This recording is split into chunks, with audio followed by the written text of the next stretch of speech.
A Folha de Londrina orgulhosamente apresenta De Repente Celíaca, o podcast para quem não come o pão nosso de cada dia, estrelando Nathalie Abate como Patrícia, Lúcio Flávio Cruz como narrador, entrevistas, Patrícia Maria Alves, jornalista, Sueli Lemes Barbosa, assistente administrativo e mãe de jovem celíaco, Miguel, Verônica Ferreira da Silva, técnica em nutrição, Frederico Arruda, empresário, Isadora Lopes, jornalista, vozes adicionais, Gabriel Paleari, oferecimento, International Center for Journalists e Meta.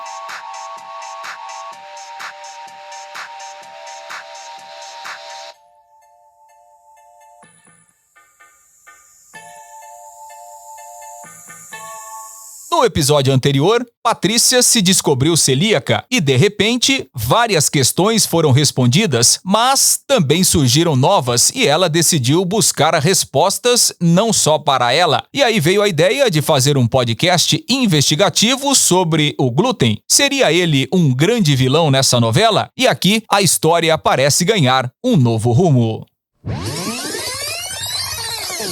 Mas antes que você confunda lactose com glúten, essa é uma história real e adaptada para uma linguagem de audiosérie. Portanto, todas as histórias abordadas aqui aconteceram. E vale lembrar que as falas de todos os profissionais também são verdadeiras e foram gravadas a partir de entrevistas feitas pela nossa equipe de jornalistas. Bom apetite! Você está sentindo o clima natalino? Patrícia está há alguns dias com a missão de transformar a sua casa em um ambiente livre de glúten e as mudanças de rotina alimentar estão mexendo com o seu humor. Mal-humorada, hein?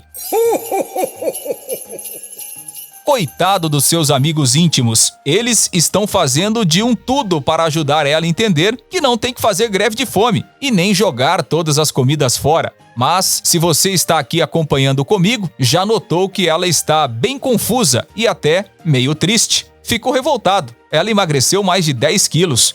Chora pelos cantos por não achar o que comer. Seus amigos compram comida sem glúten, bebidas sem glúten, cozinham para ela, passam horas procurando algum restaurante no aplicativo de delivery. A família preparou uma ceia inteira, segura para celíacos e reescreveram receitas, mas nada levanta aquela cabeça dura. Chega! É só comida, Patrícia. Pare de drama. Arroz e feijão não tem glúten.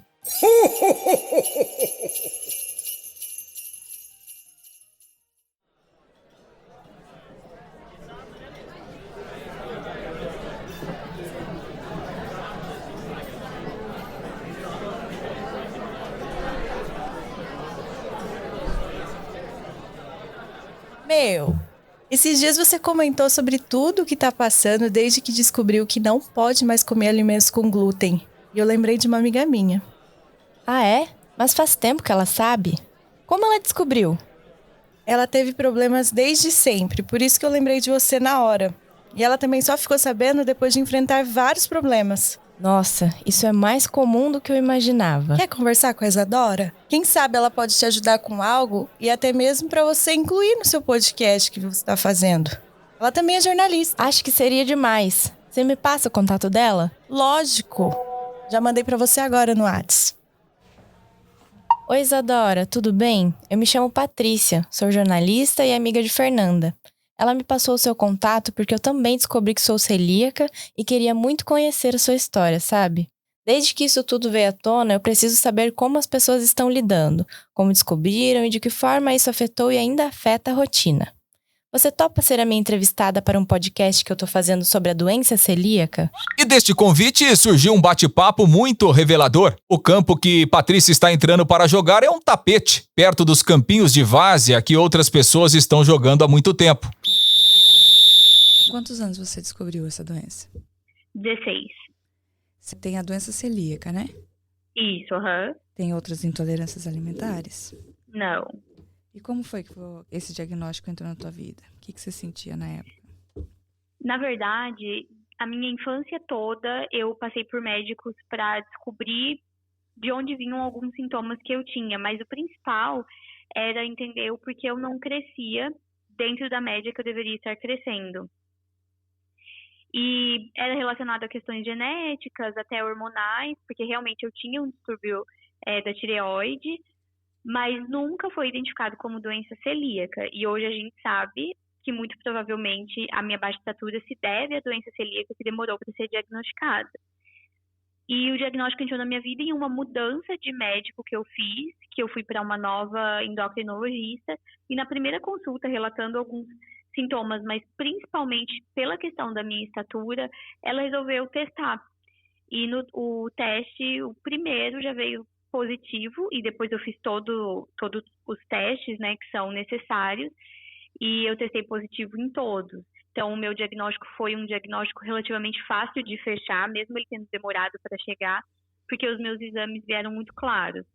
E quando você soube que era esse o motivo de um monte de problema que você tinha, você e os médicos não sabiam exatamente a causa, como que você se sentiu, assim? O que aconteceu na época? Na verdade, a gente está falando de 2007. Então, eu tinha pouquíssimas informações sobre o que era doença celíaca. Hoje, eu acho que a gente encontra bastante informação, mas ainda assim, não tanto quanto poderia ter. Em 2007, eu não tinha nada, assim, para encontrar. Então, eu tinha que conversar com médicos e alguns anos depois eu consegui encontrar grupos na internet. Eu me sentia bem desamparada, justamente por não entender o que era, de fato, a doença e principalmente pelo impacto que teve na minha vida social, porque a gente está falando da adolescência. Então, para mim era muito difícil entender como que ficaria a minha vida a partir daquele momento, sem poder comer a maior parte das coisas que eu comia e entendendo que eu também não poderia comer, por exemplo, fora de casa. Seria mais difícil para viajar. Então, teve um impacto emocional considerável na época, mas que justamente quando eu fui formando uma boa rede de apoio e conhecendo outros celíacos, isso foi me fortalecendo e mudando a visão que eu tinha da doença. Essa transição entre o total desconhecimento e encontrar a rede de apoio, encontrar um pouco, demorou quanto tempo, assim, até você começar a se sentir mais bem informada e segura a respeito, assim, do que é que estava te acontecendo? Demorou alguns anos. Eu considero que eu realmente me entendi celíaca, eu falo assim, eu me entendi celíaca, eu aceitei a doença e passei a ter os cuidados certos depois de uns 5 anos já de diagnóstico. Justamente porque eram poucas informações e isso diminuía a importância da doença, a seriedade da doença. Quando eu comecei a entender de fato como ela me impactava, foi quando eu quis fazer tudo corretamente. Você teve um histórico de ter um agravamento sobre a doença celíaca? Na verdade, eu tive um câncer de tireoide, que hoje a gente sabe que está bem relacionado à doença celíaca. Tem vários celíacos que têm também esse câncer de tireoide, mas assim, foi um quadro leve, né? Eu fiz o tratamento e ficou tudo bem. Mas a gente liga o alerta, e é essa mensagem que a gente tem que passar também, que a doença não tratada, ela desencadeia várias outras doenças, né? Inclusive vários tipos de tumores que são graves, e muitas vezes os pacientes vão negligenciar a dieta achando que os sintomas são brandos, mas lá na frente isso vai se agravar. Eu tive que tratar 8 anos um problema de tireoide. Da conversa com Isadora, Patrícia conheceu as histórias de Denise, Késia, Sueli e tantas outras que nós vamos conhecer nos próximos episódios. Mas, após todos estes desdobramentos, teve algo que ficou no ar e na cabeça de Patrícia. Se os sintomas da doença celíaca são despertados pelo que a gente come, agora eu preciso ir para o mercado. E não tô falando só do supermercado, mas de todos os lugares onde nós entramos para comprar os alimentos. Por que será que a maioria dos estabelecimentos vende bebida e comida com glúten? Porque os produtos não informam com destaque na frente da embalagem: contém glúten. Bom, eu nunca vi pãozinho francês com etiqueta, mas a Patrícia tem razão num ponto.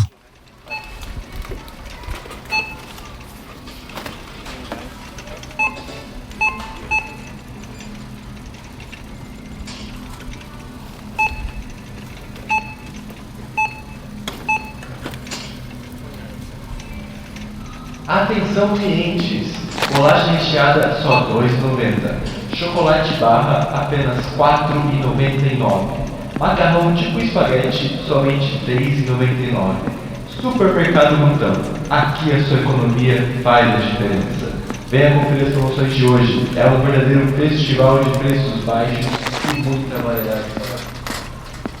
Enquanto isso, dentro da cabeça da Patrícia... É incrível como passear por um supermercado faz a gente chegar a uma conclusão. Os alimentos ditos saudáveis são um oásis em um deserto de gôndolas cheias de produtos recheados de glúten e outros aditivos artificiais. Sim, minha gente, ela pensa em sânscrito. O que resta para os celíacos fica nas barracas de verduras, legumes e frutas, e em uma seção chamada genericamente de alimentos saudáveis. Se a gente parar para pensar, é até estranho separar apenas 2 seções do supermercado inteiro para comidas e bebidas livres de lactose, glúten e afins. E afins?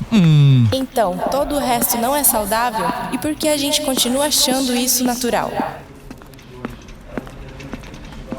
Boa tarde, moça. Você está precisando de alguma ajuda? Oi, eu tô meio perdida. Tô procurando alguma coisa diferente para comer, sabe? Mas sem glúten. Então você está no lugar certo. Aqui tem várias opções de produtos saudáveis e gluten free. Tem algum específico que você procura? A Patrícia ficou sem saber o que responder. Na verdade, aquela prateleira única de alimentos saudáveis a incomodou tanto que a fome até passou. Já vai ficar sem comer de novo. Ai, ai, ai. Então já sabem o que ela decidiu fazer, né não? Isso mesmo, meus companheiros de maratona. Nossa protagonista ali foi buscar informações sobre como as redes de mercados desenvolvem esses espaços de produtos saudáveis dentro da estratégia comercial das empresas. Ela não se cansa.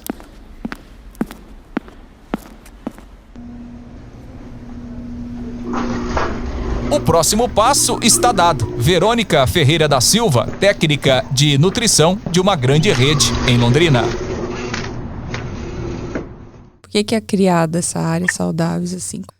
Então, tem a questão de manter uma visão clara para entendedores, claro, né? Que esses produtos são para pessoas com a tal restrição que ele está procurando. Mas também tem uma questão mercadológica, de indústria, de nichar nossos produtos. É mais saudável, aí a empresa vai ter uma linha sem glúten. Por exemplo, ela tem vários tipos de granola, mas ela tem a granola sem glúten também. Ela tem a tapioca sem glúten. E aí ela tenta pegar esse público, que às vezes é excluído. Para mim, eu acho que seria, se todas as empresas pensassem de uma forma de ser mais democrático, seria muito mais fácil de fazer as compras, de não ter medo, das pessoas terem tanta dúvida, ficar com medo de isso comprar. É um sonho meu, Verônica. Então, quer dizer, eu vou pensar, trigo, centeio, cevada, malte, não tem, então eu posso consumir. Seria ótimo se a gente nem precisar pensar nisso e comprar o produto sem medo. Mas aí tem a questão da contaminação cruzada, da economia, de usar o mesmo maquinário, de usar o mesmo funcionário que está produzindo aquele pão, ele produz o pão com a farinha de trigo, e aí corre risco da contaminação cruzada, porque lá no grupo, aquele aparelhinho lá que o pessoal faz o teste e indica que tem o glúten. Sim. E aí, não sei se você chegou a ver, reparar a embalagem, algumas embalagens têm uma sinalização de gordura e de açúcar, bem na frente, não pode ser escondido, em preto e branco, bem visível, assim, não sei se você chegou a reparar, você viu? Acho que eu vi algumas embalagens. Sim, então, esse é o papel muito importante da questão das resoluções, da Anvisa, ter essas, de sinalizar, por exemplo, as coisas sem glúten, se eu não me engano é a resolução 40 de 2003, que diz que todo produto feito de trigo, cevada, centeio, aveia, tem que ter lá, contém glúten. Esse é basicamente o cuidado do setor nos saudáveis. A conversa com a Verônica me despertou para outros pontos desta cadeia da alimentação sem glúten que eu ainda não tinha pensado. Os supermercados fazem um mix de produtos que vão ocupar suas prateleiras em cada uma das seções com base na demanda dos clientes. Mas este não é o único critério. Há decisões de logística, conservação, negociação com fornecedores e com a indústria que também impactam na venda ou não de uma mercadoria na seção de saudáveis. Patrícia, não foi nessa conversa que surgiu o papo sobre a massa Fred? Foi. Até eu fiquei interessado em saber como encontrar essa massa sem glúten e sem lactose para fazer um pastel em casa. E pelo jeito, deve ser muito boa, porque até hoje as pessoas comentam. Apesar de ter se tornado uma referência para os celíacos e ser procurada por muita gente, a massa de pastel da Fred sem glúten não é encontrada tão facilmente. Me interessei demais pela história dessa marca, que é uma das pioneiras no país, e quis conhecer como surgiu a ideia e de que maneira uma empresa que produz algo tão específico se mantém neste mercado disputado.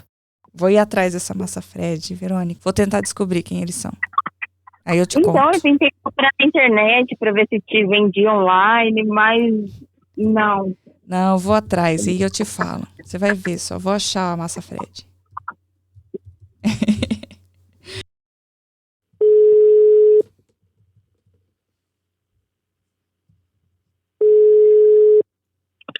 Alô? Alô, Fred? Opa, desculpa atrapalhar, mas eu preciso fazer esse breve jabá. Você sabia que dá pra ajudar esse podcast na plataforma do Apoia-se? Isso mesmo, acessando apoia.se/derrepentecelíaca, você consegue desfrutar de recompensas incríveis e sem glúten. Por que você não vai lá dar um confere, hein? Lógico que a gente colocou o link na descrição pra facilitar. Fui. Alô? Alô, Fred? Opa, oi, tudo bem? Tudo bom, Fred? Tudo bem. Queria contar o porquê é que eu estou te procurando. Eu entrei num grupo, Celíacos de Londrina, que aí eles ficam compartilhando preços, promoções, produtos, médicos, experiências e tudo mais. E aí que tem lá uma lenda, a massa de pastel do Fred. Que todo mundo quer. E aí tem a moça que trabalha aqui no setor de saudáveis do maior mercado aqui da região. Falei assim, Patrícia, eu não consigo saber. Eu já perguntei pra todo mundo. Provavelmente era alguma coisa que era vendida aqui antes. Falei assim, eu não consigo encontrar essa massa Fred. Que todo mundo ama essa massa. Tipo, aqui, assim, tipo, ela é uma memória afetiva na cabeça das pessoas. Que eu falei assim pra Verônica. Falei assim, Verônica, eu vou achar o Fred. E aí eu procurei vocês, encontrei. E aí, que na hora que eu li um pouquinho da sua história, acho que foi em 96 mais ou menos, né? Mas depois você pode me contar melhor como que foi isso. Que é aí que eu percebi. Eu acho que era algo que realmente vocês traziam pra cá numa certa ocasião, que com outras pessoas aqui que eu conversei, que lá por 96 também se descobriram celíaca, tudo era muito difícil para essa doença, né? Tipo, não existia produtos para isso. Não tinha, hoje ainda está um pouco mais fácil, mas naquela ocasião não tinha. Então, não só é uma memória afetiva na cabeça das mães, como também dos filhos e das pessoas que passaram por isso. Aí eu falei, então eu preciso conhecer a história do Fred. Quando foi que você se descobriu celíaco? Com 2 anos e 11 meses, em 1994. Não lembro muito bem, mas minha mãe sempre conta, assim, né? Eu tive muitos problemas, assim, gástricos, né? Quando era bebê, que começaram, assim, por volta de uns 2 anos de idade, mais ou menos. E aí isso aí me afetou muito, né? Eu fiquei desnutrido e com a barriga inchada, né? Aquelas coisas, e minha mãe não sabia o que era, né? Ninguém sabia, e ela me levou a vários médicos, assim, vários, até na UFRJ, assim, na Faculdade de Medicina, e enfim, depois de certo tempo, assim, eu fui no médico, né, que ele falou que eu estava desnutrido, que eu precisava comer sopinha com farelo de pão. Teve isso ainda no meio. Aí, depois de um certo tempo, né, indo em vários médicos, assim, eu descobri, né, que ela descobriu, né, que eu era celíaco, e foi por causa de 2 médicos lá de Petrópolis, né, que eu nasci lá. Do interior do Rio? Isso, eu nasci em Petrópolis e morei a minha infância inteira, basicamente, em Areal, que é uma cidade que fica a 40 quilômetros de Petrópolis, entre Petrópolis e Juiz de Fora. Mas aí eu descobri, né? E aí, desde 1994, minha mãe e minha avó ficaram desesperadas, né? Não tinha quase nenhum produto sem glúten. Obviamente, assim, não se falava muito nisso nos anos 90, né? No começo dos anos 90, principalmente. E aí minha avó, que sempre cozinhou muito, ela começou a desenvolver umas receitas, assim, minha avó por parte de mãe, né?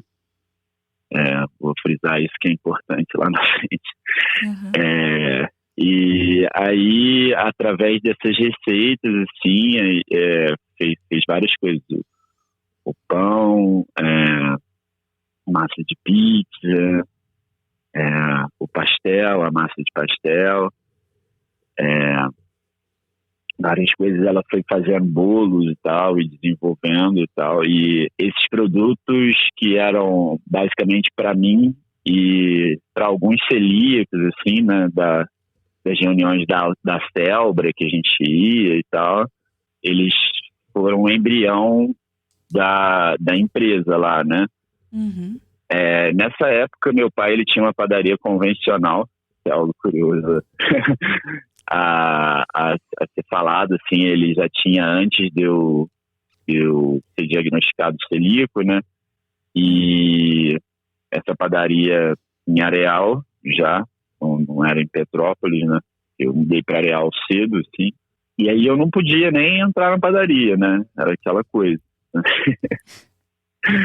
Podia só entrar na área ali no máximo para comprar um picolé e tal, na área mais externa ali da padaria, né? E aí, enfim, aí ele continuou com a padaria, né, por um tempo. Nessa época não existia a palavra também contaminação cruzada, assim. Isso é muito importante, assim, porque mal existia informação sobre doença celíaca, assim, tipo, as informações eram todas estrangeiras, assim, né?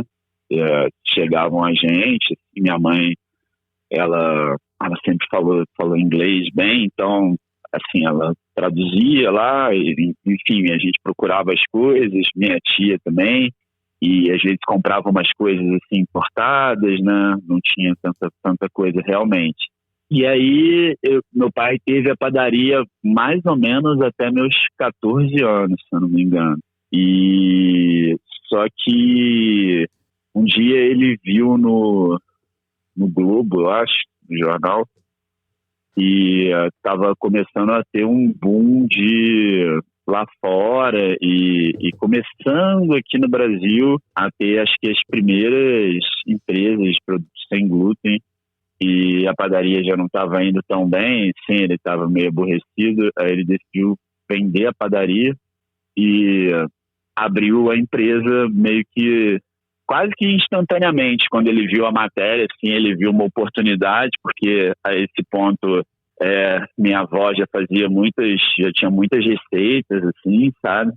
E ele falou, vou fazer o pão, que é a coisa que menos tem, né? Na verdade não tinha nada, né? Mas assim, é uma coisa que é mais essencial, assim, né? Vou ver se dá certo, assim. Aí ele fechou lá a padaria, fez os primeiros pães, assim, lá em casa mesmo. E aí ele foi pro Rio e meio que ofereceu nos mundos verdes, né?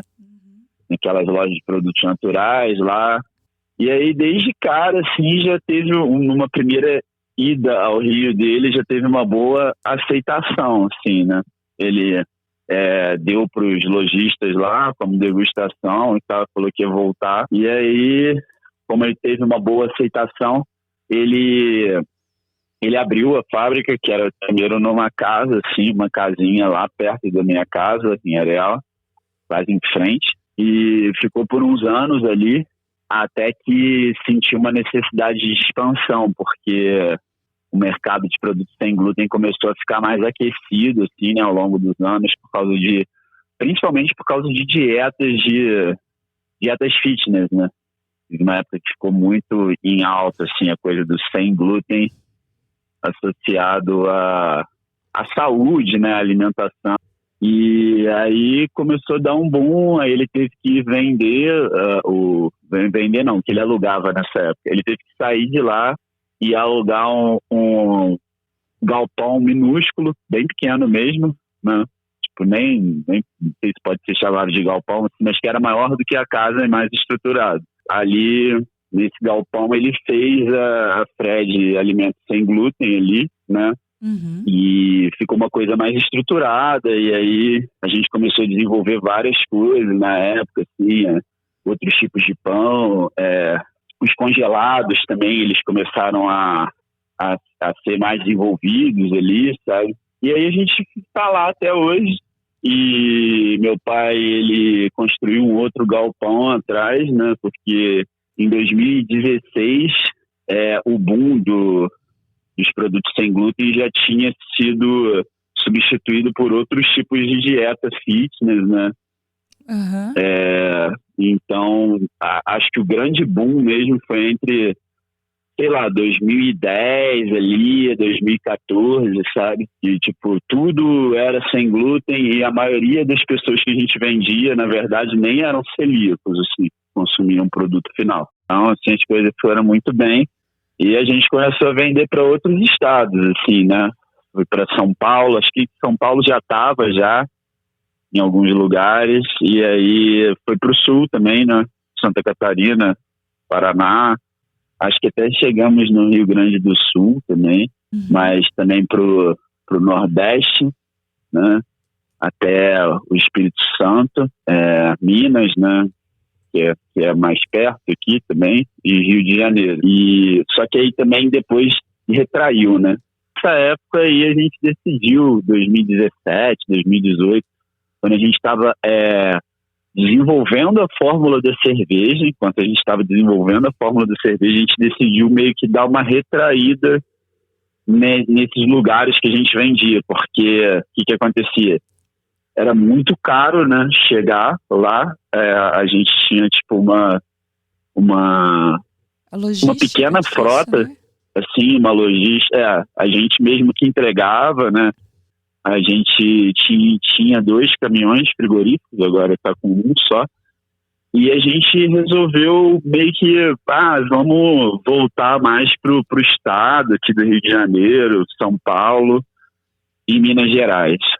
Por trás da história da massa de pastel, Patrícia percebeu que a Fred Sem Glúten, assim como tantas empresas desse segmento, surgiu quando os empresários descobriram a doença celíaca nos filhos. No Brasil, a iniciativa de famílias para alimentar os filhos celíacos em um cenário de restrições é o que movimenta boa parte deste mercado, que cresce todos os anos. Essas famílias se organizam em associações, redes de apoio, comunidades e grupos presenciais e online. E foi um grupo de WhatsApp que Patrícia acessou um universo ainda desconhecido, o das pessoas que se mobilizam para melhorar a qualidade de vida dos celíacos.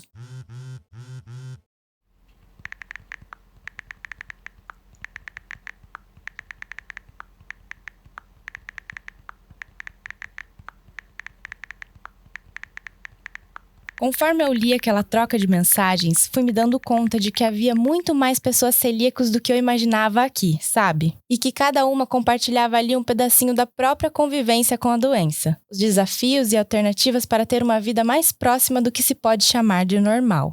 As mães são parte fundamental deste grupo. Elas movem mundos e fundos para que os filhos consigam crescer saudáveis e se sentirem incluídos. Sueli é uma delas. Ela é mãe do Miguel e há 3 anos enfrenta uma batalha para que ele consiga se alimentar. A família tem dificuldades financeiras e a doença celíaca do filho, além da diabetes, surgiu como um grande desafio. Na minha casa é eu, meu marido e meu filho. Eu tenho um outro filho, mas ele já é casado, não mora com a gente.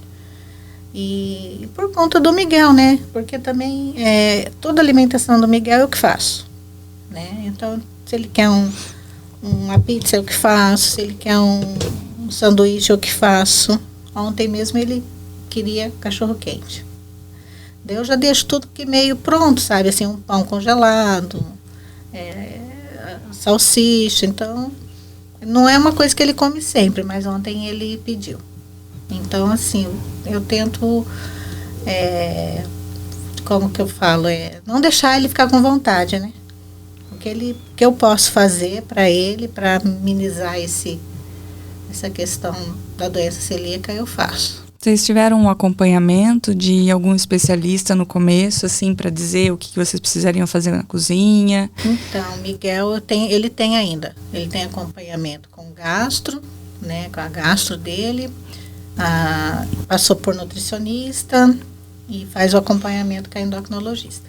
Assim, o Miguel, ele entende bem as condições dele, né? Uhum. Então, no começo ele chorava, foi meio difícil, mas hoje ele se aceita. Ele não gosta de sair, porque ele fala, não vou comer, vou ver os outros comendo, vou ficar com vontade, então eu prefiro não sair.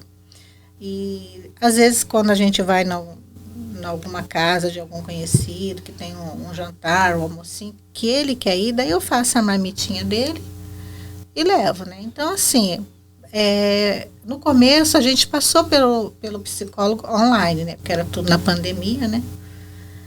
Mas depois ele não quis mais. Muito o que fazer, né? Tem que viver essa vida dele agora.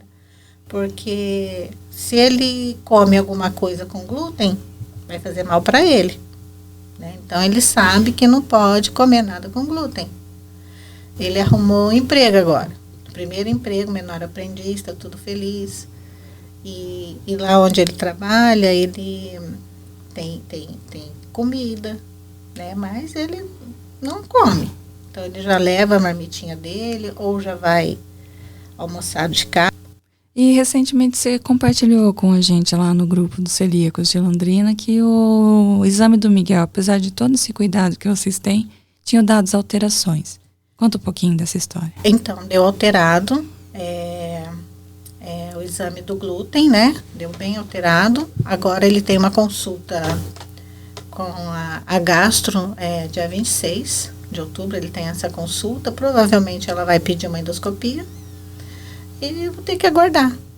Porque, assim, ele por mais que eu cuide, deu isso daí. Você vê, o Miguel não come fora de casa. Toda comida sou eu que faço. Mas como confiar nos rótulos?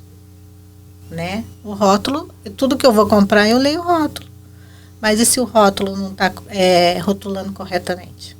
É difícil para a gente saber. Mesmo com todos os cuidados na alimentação super restrita, Miguel ainda teve alterações em seus exames. E isso traz reflexões sobre o conteúdo que encontramos dentro das embalagens nos supermercados. O que vemos nos rótulos realmente corresponde à realidade dos ingredientes? Ou será que a contaminação cruzada ainda é muito frequente em toda a cadeia, que envolve desde o cultivo até o produto chegar às nossas mãos? São perguntas que Patrícia ainda não conseguiu responder, mas que certamente serão respondidas nos próximos episódios.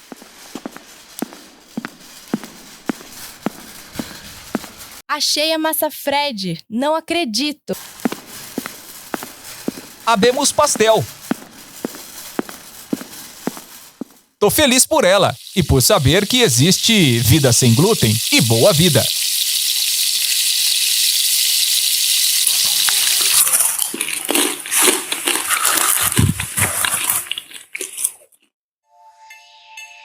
Se você chegou até aqui, não me custa nada lembrar que todas as descrições de dados, entrevistas com profissionais e informações sobre a doença celíaca são factuais e correspondem com a realidade. A narrativa foi baseada em fatos que aconteceram na minha vida nos anos de 2022 e 2023. O roteiro adaptado é de Teixeira Quintiliano. A produção, Marlon Pimentel. Design de som, Fábio Augusto, Gabriela Bessa e Vinícius Teixeira. O apoio técnico foi de Ana Luísa Barreto e Pamela Destácio. Trilhas sonoras foi feita por inteligência artificial. As artes e todas as ilustrações são do genial artista e grande amigo Rafael Costa, que junto com João Fábio criaram animações para os canais do YouTube e as redes sociais da Folha de Londrina. @Folha de Londrina. Não esquece de ir lá conferir.